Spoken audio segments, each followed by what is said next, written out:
Welcome back to the Nightcap. Tonight we're going to make an Empress and Tonic, so something just going to look beautiful in your glass. Again, easy to use, so go ahead, like, subscribe. Let's get started.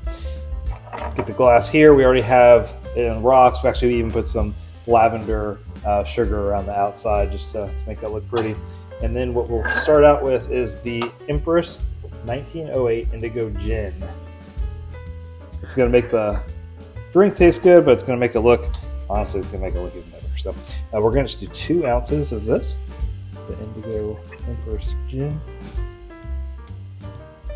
And you'll see that color goes straight into there. Now, put that to the side. We'll go ahead and do 3 ounces of your tonic water.